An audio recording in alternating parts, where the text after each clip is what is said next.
Praise the Lord, hallelujah. സർവശക്തനായ ദൈവം നമ്മളെ എല്ലാവരെയും സമൃദ്ധമായിട്ട് അനുഗ്രഹിക്കട്ടെ എന്ന് പ്രാർത്ഥിക്കുന്നു. പ്രിയപ്പെട്ടവരെ, ഇന്ന് നമ്മൾ പഠിക്കാൻ എടുക്കുന്ന തിരുവചനം സങ്കീർത്തനങ്ങൾ 145, 8, 9 വചനമാണ്.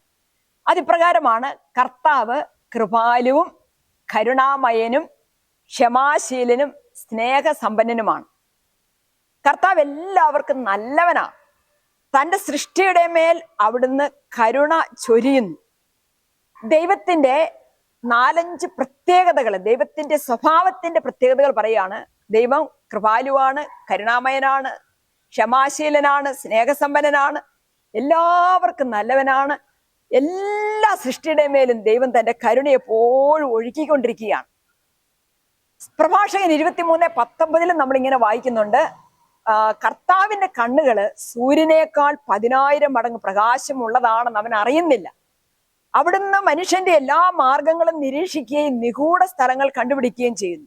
പ്രിയപ്പെട്ടവരെ, ദൈവം കരുണാമയനും കൃപാനിധിയും സ്നേഹനിധിയും ക്ഷമാശീലനും ഒക്കെ ആയിരിക്കുമ്പോൾ നമ്മളുടെ ജീവിതത്തിൽ സംഭവിക്കുന്നതെല്ലാം ദൈവം കണ്ടുകൊണ്ട് തന്നെയാണ് ഇരിക്കുന്നത്. അതുകൊണ്ടാണ് സൂര്യനേക്കാൾ 10,000 മടങ്ങ് പ്രകാശമുള്ള കർത്താവിന്റെ കണ്ണുകള് നമ്മൾ എവിടെയായിരുന്നാലും എന്ത് ചെയ്യുമ്പോഴും എപ്പോഴും ആ പ്രകാശത്തിനുള്ളിലാണ്, കണ്ണുകൾക്കുള്ളിലാണ്. ദൈവം എല്ലാം നിരീക്ഷിച്ചുകൊണ്ടിരിക്കുകയാണ്. അതുകൊണ്ട് വചനം പറയുന്നു, കർത്താവിന്റെ ദൃഷ്ടികള് എല്ലായിടത്തും പതിയുന്നു, ദുഷ്ടരെയും ശിഷ്ടരെയും അവിടുന്ന് ഉറ്റുനോക്കുന്നു.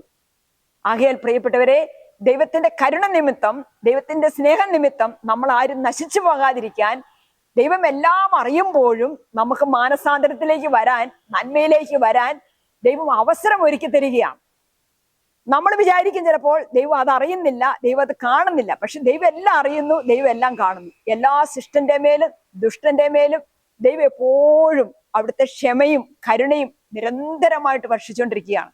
ഈ ഒരു ബോധ്യത്തോടെ ദൈവം നമുക്ക് തരുന്ന അവസരങ്ങളെ നന്നായിട്ട് ഉപയോഗിച്ചുകൊണ്ട് അനന്തമായ കരുണയിലും ക്ഷമയിലും അടിയുറച്ച് വിശ്വസിച്ചുകൊണ്ട് നന്മയിൽ ഉറച്ചു നിൽക്കാൻ, നന്മ പ്രവർത്തിക്കാൻ, നാം ചെയ്യുന്ന ഏതൊരു നന്മയും എത്ര ചെറുതെന്ന് വിചാരിക്കുന്ന പോലും ദൈവം കാണുന്നുണ്ട് എന്നുള്ള വിശ്വാസത്തോടെ അത് നിർവഹിക്കാൻ ദൈവം നമ്മളെ ശക്തിപ്പെടുത്തട്ടെ, അനുഗ്രഹിക്കട്ടെ എന്ന് പ്രാർത്ഥിക്കുന്നു.